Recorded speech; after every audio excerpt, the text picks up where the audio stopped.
What's going on, y'all? It's Greg. Greg said it.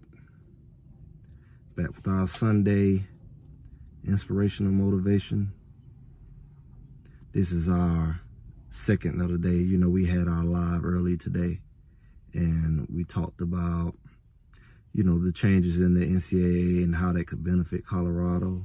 And we kind of got deep, and, you know, a lot of stuff I planned to say, then I kind of got deeper into it. And it was a extra benefit that I didn't think about, and it kind of correlates to what, you know, I want to talk about now.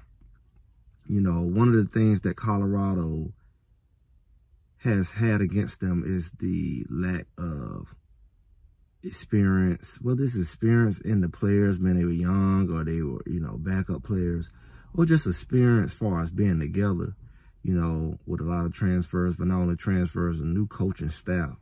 The brand new OCDC, you know, everybody came in was new. Everybody else left, even a lot of the players.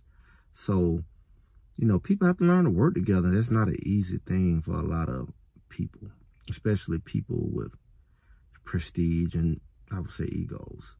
You know, a lot of coaches feel like, hey, I know more than the others, especially when you look at where they coached at, how long they coached. A lot of things happen that you just assume or you really don't acknowledge.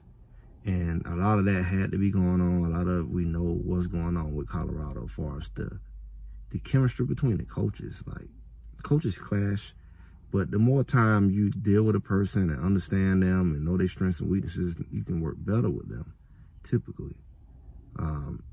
But at the same time is not on your side when you work with somebody for a few months and put up under the kind of pressure Colorado was under.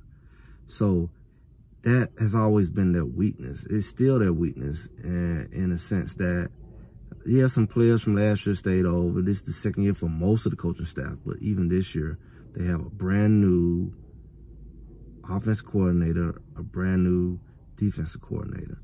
And the offensive coordinator, like I said, was here last year, but he wasn't an offensive coordinator. He was more so an analyst, and then he kind of came in towards the end of the season. It wasn't necessarily his system per se, because he was really working in collaboration with another person and kind of helping them fulfill their vision. So we can't say that it was Pat Shermer's offense. But at the same time, you know, he's been around. He's been in a lot of different programs, and it's something that he has, and it really applies to both coaches, that can possibly, in addition to some of the things we talked about earlier, can turn their weakness into a strength this season. And a lot of it has to do because of what the NCAA just did. We talked about earlier the things that they brought to the table with the helmet communications, specifically with the quarterback, and then maybe the linebacker. But, you know, for the offensive coordinator to be able to speak directly to that quarterback, it's going to help a lot of teams. But it definitely helps teams with new coordinators, because a lot of the communication gaps can be taken care of when you can talk directly to your player on the field, outside of hand signals and just all of that's new. The play calls are new. So it's room for error all the way around. It's room for error in communication. But when I can communicate directly to my guy in plain terms, that's an advantage. And I talked about that. Same thing with the new DC with Robert Livingston, and him being able to, you know, kind of communicate exactly what he means outside of all the variables of potential miscommunication with signals and things like that. And that all comes with being new. And, you know, more errors are made when you don't really understand the intent of the mind of a person. It's a lot easier when you work with a person. You almost can read their mind and complete their sentences because you've done this over and over with them. So you have a disadvantage versus a person who, let's say a kid working with a coach who's been there all 4 years he's been there, or last year. You know, you can't even say that when you're brand new. But it was a very unique thing that I realized that helps them. This new technology came from the NFL. So now you look at it, Pat Shermer's been a head coach in the NFL. He's been a coordinator in the NFL. He's done some college.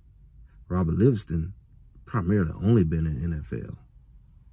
the fact that they're bringing concepts and technologies that is unique to the NFL that has never really taken place at the college level is now an advantage for both coaches because they have experience doing this.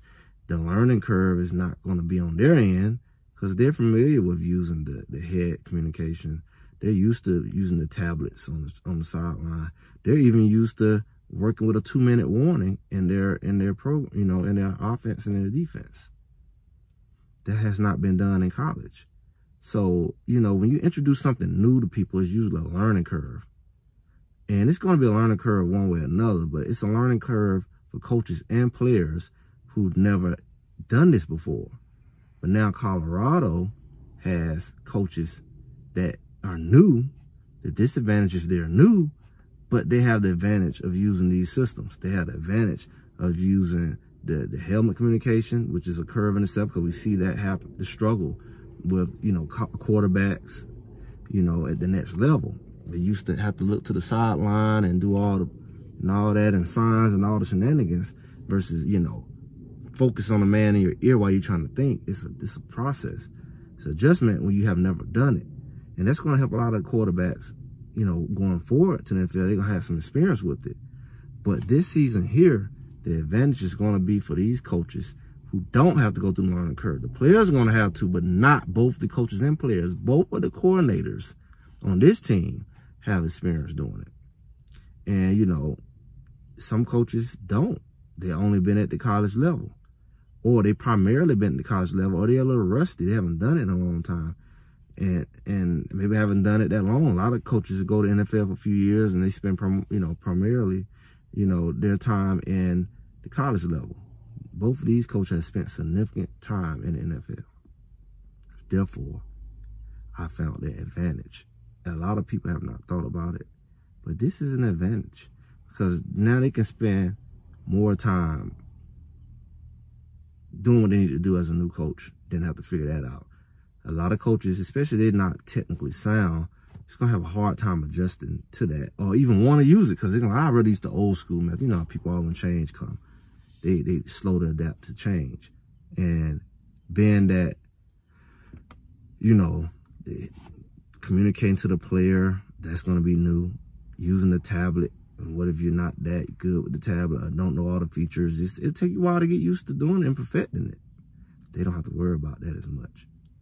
2-minute warning strategies is already built into the NFL. And now, you have to strategize differently now that it's rolled into college. They don't have to adjust to that. They had to adjust away from it. So these three things actually benefit them. And if we look at it, connecting it to life, that's how life works. When you think about it, experience is a major variable. Whether you in your career, or whether you in some kind of skill area where it requires some kind of skill, your experience makes your process easier, your experience easier because you have it versus a person who have to go through that learning curve. The more experience you get up under your belt in something, the more advanced you're going to be, the more accelerated your path is going to be, the better you're going to be at it than other people. It kind of gives you an advantage. And by the time they catch up, you're years ahead of them. I tell that to kids all the time about education. I'm not real weird with the education thing, but that's my mindset about education. Get what you need because your knowledge is what separates you, especially when you learn to have knowledge, when you learn to think. You apply those skills, those traits to whatever you actually going to learn. You may not care about what you learn now, but that ability to learn and grasp concepts, that's what you need to be able to comprehend. That's why reading and math and all is important because you're going to apply those skills. And whatever skill you learn, the more hours you put at it. I think it's the 4,000 hour concept or 40,000 hours.